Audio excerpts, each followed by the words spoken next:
საქართველოს ეროვნული მუზეუმი და კონკრეტულად შავა ამირანაშვილის სახელობის ხელოვნების მუზეუმი მხატვარ ალექსანდრე შერვაშიძის საკმაოდ დიდ და საინტერესო კოლექციას ფლობს. რეალურად შეიძლება ითქვას, რომ საქართველოს ეროვნული მუზეუმი იყო მთელი მისი მემკვიდრეობის პატრონი და მომვლელი და დამცველი, ვინაიდან ეს იყო თავად მხატვრის ნება. იყო ასეთი ხელოვნებაცოდნე ოთარ ფირალიშვილი, რომელიც დაახლოებული იყო მხატვართან, იგი ხშირად ჩადიოდა მასთან საფრანგეთში და ბოლოს მისმა მეუღლემ, მხატვრის მეუღლემ გამოატანა ბატონ ოთარს მთელი ეს მემკვიდრეობა, რომელიც მხატვარმა თავისი ანდერძის შესაბამისად უსახსოვრა თავის სამშობლოს საქართველოს. მიუხედავად იმისა, რომ მხატვარი საქართველოში არ დაბადებულა, ყოველთვის თვლიდა, რომ ის იყო ქართველი და არასოდეს არ ავიწყდებოდა თავისი წარმომავლობა. იგი დაიბადა ყირიმში, შემდეგ სწავლობდა პეტერბურგში, მოღვაწეობდა მოსკოვში, იგი ძირითადად იყო სცენოგრაფი, მაგრამ უნდა აღინიშნოს მისი მრავალმხრივი ნიჭიერება იმ თვალსაზრისით, რომ ის იყო საკმაოდ საინტერესო თეორეტიკოსი და დღესაც მისი ნაშრომები ფრანგულ ხელოვნებაზე საკმაოდ საგულისხმოა და ერთ-ერთი ავტორი, რომელიც ამ მიმართულებით მუშაობს, გვერდს ვერ უვლის მხატვრის თეორიულ ნაშრომებს. მხატვრის შემოქმედება არის საკმაოდ მრავალფეროვანი. იგი იყო ნამდვილად სცენოგრაფი და ამ თვალსაზრისით მისი მოღვაწეობა საკმაოდ საინტერესოა.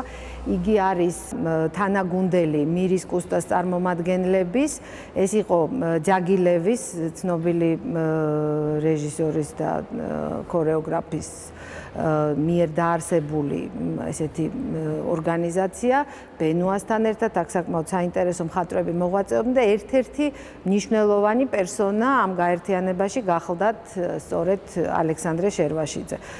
და ეს დასტურდება იმითაც, რომ გამოიცა საკმაოდ დიდი კატალოგი რუსული სეზონების, 3 რუსული სეზონი საფრანგეთში, რომელშიც ერთ-ერთ მნიშვნელოვან სცენოგრაფად და მხატვრად დასახელებულია და მოხსენებული გახლავთ სწორედ ალექსანდრე შერვაშიძე. ჯაგილევის და მისი შემოქმედება საკმაოდ კარგი ტანდემი გახლდათ. ასევე ლიფართან ერთად დადგა მან მონტე-კარლოს თეატრში შოთა რუსთაველი, ვეფხისტყაოსნის თემაზე შექმნილი საბალეტო წარმოდგენა. და აი ეს სცენისა და დარბაზის ურთიერთობა, ეს არის მკვეთრად გამოხატული, აი ესეთი ექსპერიმენტული ნიშა, რომელიც გამოარჩევს ამ შემოქმედთა ხელოვნებას. და აი ეს ექსპერიმენტის ერთ-ერთი აქტიური მონაწილე გახლდათ ალექსანდრე შერვაშიძეც. და საინტერესოა ის, რომ სწორედ ამ რუსული სეზონების და ამ საბალეტო სპექტაკლებზე მუშაობის პროცესში ჩართულები იყვნენ პიკასო, ბრაკი, ასევე გახლდათ ანდრე დერენი. ალექსანდრე შერვაშიძესთან მეგობრობამ განაპირობა მათი მონაწილეობა სწორედ აი ამ რუსულ თეატრალურ სეზონებში პარიზში.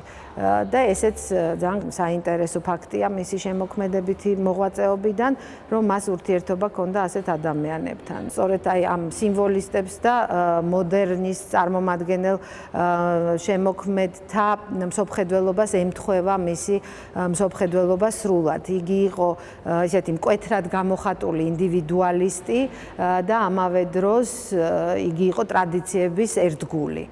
და ყოველთვის თვლიდა, რომ აი ეს ხელოვნება აუცილებლად უნდა იყოს დაფუძნებული ტრადიციაზე, რომ მან გარკვეული მიმართულება მიიღოს და შემდეგ უკვე აუცილებლად უნდა გამოხატავდეს ადამიანის შინაგან სამყაროს, იმ შემოქმედის შინაგან სამყაროს და მის ინდივიდუალიზმს. საინტერესო ავტორია ბევრი პორტრეტის, მათ შორის რამდენიმე საინტერესო ავტოპორტრეტი აქვს მას შექმნილი, დეკორაციების ესკიზები, კოსტიუმების ესკიზები, illustrაციები წიგნებისათვის.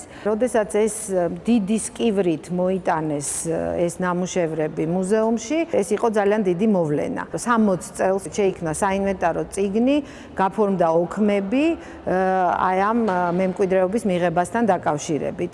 და ამ დროიდან ესე სათუთად უვლის ქართველი ერი მის შემოქმედებას. თუმცა უნდა აღინიშნოს, რომ 1985 წელს თბილისში საიუბილეო გამოფენა მომზადდა მხატვრის. ეს იყო საკმაოდ დიდი გამოფენა, სადაც წარმოდგენილი იყო მისი შემოქმედების დიდი ნაწილი და უკვე 97 წელს ეს გამოფენა გაიგზავნა სოხუმში, სადაც სწორედ ამ დროს გადმოასვენეს მისი ნეშთი და აი ამ გამოფენაზე შალვა ამირანაშვილის სახელობის ხელოვნების მუზეუმიდან გაიგზავნა ეს მთელი კოლექცია, ეს იყო 64 გრაფიკული ნაწარმოები და 3 ფერწერული სურათი, მნიშვნელოვანი ნაწილი მხატვრის შემოქმედებისა, თუმცა უნდა აღინიშნოს, რომ საკმაოდ დიდი ნაწილი დღესაც ჩვენთან ინახება, ეს არის 500-მდე ნამუშევარი და აი ეს კოლექცია გამოიფინა სოხუმში და შემდგომ უკვე ცნობილი მოვლენების გამო წლების განმავლობაში ეს ნამუშევრები უკან აღარ დაბრუნებულა და ჩვენ დღეს არ ვიცით რა მდგომარეობაში ეს ნამუშევრები და საერთოდ არსებობს თუ არა. ის რაც ინახება საქართველოს ეროვნულ მუზეუმში ეს არის უზარმაზარი განძი. გარდა იმისა, რომ მხატვარმა ჩვენთან გამოაგზავნა მისი შემოქმედებითი მემკვიდრეობა, ამასთან ერთად მან საკუთარი დიდი კოლექციაც გამოაგზავნა. ეს არის გრავიურების პირადი კოლექცია, ანუ მის არქივში რაც ინახებოდა, ეს იყო დოკუმენტური მასალა, მისი მიმოწერა და ეს ყველაფერი სათუთად ინახება დღეს ჩვენთან. საკმაოდ კარგ პირობებშია დაცული საქაღალდეებში. აფხაზეთის კულტურის სამინისტრომ გამოსცა დიდი კატალოგი მხატვრის ნამუშევრების, მთელი ეს კოლექცია ფაქტობრივად წარმოდგენილია ამ კატალოგში. ის იყო აფხაზეთის უკანასკნელი თავადის შერვაშიძის ძმისშვილი და საკმაოდ ახლო ურთიერთობა ჰქონდა თავის ბიძაშვილთან. 1918 წელს ის ჩამოვიდა სოხუმში და 2 წლის განმავლობაში ევრეინოვთან ერთად თეატრალურ სტუდიას ხელმძღვანელობდა, ამზადებდა მოსწავლეებს, ატარებდა ლექციებს საზოგადოებისათვის, სამხატვრო სტუდიაც შექმნა, აქტიურად მოღვაწეობდა. 1920 წელს მან საბოლოოდ დატოვა საქართველო მეუღლესთან ერთად და ამის შემდგომ ის ცხოვრობს უკვე სულ საფრანგეთში.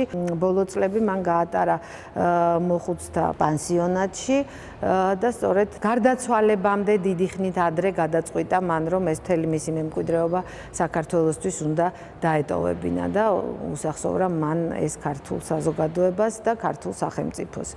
ისე რომ მისი ღვაწლი ნამდვილად არის ძალიან დიდი, ის არის საკმაოდ საინტერესო შემოქმედი და ჯერ კიდევ ბევრი რამ მის შესახებ შეიძლება იქნას გამოკვლეული, იმიტომ რომ არის ცნობა იმის შესახებ, რომ ევროპის დიდი თეატრების მუზეუმებში ინახება მისი საინტერესო ნამუშევრები, რომელიც სცენოგრაფიასთან არის დაკავშირებული და ამ თვალსაზრისითაც ეს საკმაოდ საინტერესო.